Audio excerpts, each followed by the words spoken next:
Je vous le disais en titre, dans le cadre de la mise en application du guide de gestion des latrines publiques, élaboré en 2023 dans le cadre du programme national d'assainissement des eaux usées et excréta, la Direction générale de l'assainissement des eaux usées et excréta, en collaboration avec ses partenaires que sont l'UNICEF et Niel, a organisé des jeux wash dans 10 écoles de la commune de Zorgo dans la région du Plateau central.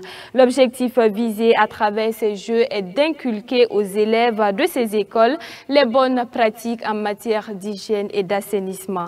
Retour sur les temps forts de cette activité avec notre reporter Colette Boudou.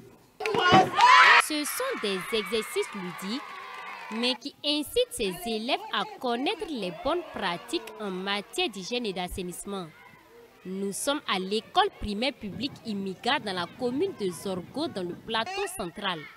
Ici, les agents de la Direction générale de l'assainissement des eaux usées et excréta, accompagnés de ceux des services déconcentrés, apprennent à ces tout petits les bonnes manières d'utilisation des latrines et les techniques de lavage de mains, ce à travers l'animation du jeu de la Coupe du Monde des toilettes, de la main bleue et celui du défi des lavages des mains bleues au savon. À partir de ce jeu, donc, les enfants apprennent à tirer le ballon qui représente la boule de caca et le poteau qui représente le trou des toilettes. Également, on a le jeu de la main bleue. On prend l'exemple d'un enfant qui a déféqué et qui n'a pas lavé ses mains. Et lorsqu'il arrive dans l'école, facilement cet enfant peut transmettre les microbes là à tous ses camarades et même au-delà. Mais c'est à travers vraiment des jeux ludiques. En troisième lieu, on a le défi du lavage des mains.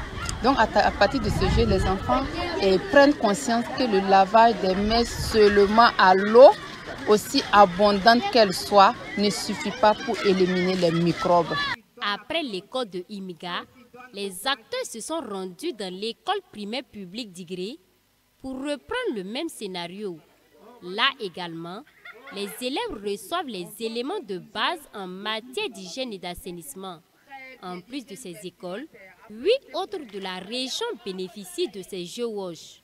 J'ai appris qu'on doit bien garder nos latrines. Et pour les utiliser, nous devons bien viser le trou. À la sortie des latrines, nous devons laver nos mains avec de l'eau propre et du savon. L'organisation de ces jeux entre dans le cadre de la mise en œuvre du guide de gestion des latrines publiques, élaboré en 2023 dans le cadre du Programme national d'assainissement des eaux usées et excréta PNAUE. On a des établissements, des centres de santé ou des lieux publics qui ont des ouvrages d'assainissement, mais le manque de gestion ou l'insuffisance dans la gestion fait que ces ouvrages-là ne sont pas utilisables.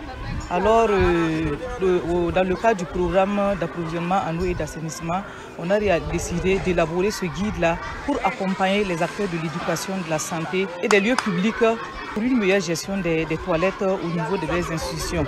Et cette semaine, nous sommes dans la commune de Zorgo pour l'application du guide de gestion des toilettes au niveau des écoles. Ces séances de sensibilisation ont vu la participation effective des enseignants. Ces derniers saluent toute cette initiative qui ambitionne un cadre de vie sain. Ça vient renforcer davantage justement ces bonnes pratiques-là. Et nous vraiment, on ne saura comment remercier donc la DGE pour cet accompagnement et tout le ministère. Les écoles retenues pour cette phase pilote disposent d'ouvrages d'assainissement adéquats. C'est ce qui a prévalu à leur sélection. Parce qu'il y a ces écoles qui ont des latrines, ça veut dire des blocs pour des filles, des blocs pour des garçons et des blocs pour des enseignants. Ce sont des latrines vraiment homologuées. Donc toutes ces écoles-là ont ces latrines-là. La raison pour laquelle nous avons choisi ces 10 écoles. En plus du jeu wash, ces 10 écoles ont bénéficié chacune de la part de la DGAE et ses partenaires que sont UNICEF et Niel, d'un kit d'hygiène et d'assainissement composé entre autres de dispositifs de lavage des mains, de savon, de balais et de bouilloire entre autres. Question de renforcer les actions déjà menées dans ces écoles en matière d'hygiène et d'assainissement. On n'en avait pas et on se demandait comment entretenir ces belles toilettes. Et aujourd'hui, vraiment, nous sommes très heureux. Nous avons eu ce privilège d'avoir ce matériel et nous allons bien les utiliser pour que les toilettes restent toujours propres. En vue de pérenniser les acquis, la directrice du développement des infrastructures d'assainissement a invité les enseignants, encadreurs et parents d'élèves à continuer les sensibilisations à l'endroit de ces tout petits. Donc c'est de les inviter à mettre en application pour que quand nous allons revenir, on puisse voir que ce guide-là est vraiment appliqué dans les écoles et que les enfants utilisent correctement les toilettes. Les toilettes sont propres afin qu'on puisse mettre fin à la défécation à l'air libre dans nos établissements. Les élèves qui ont participé activement en répondant aux questions durant le jeu sont repartis également avec des sacs et des boules de savon. Tous pour l'assainissement!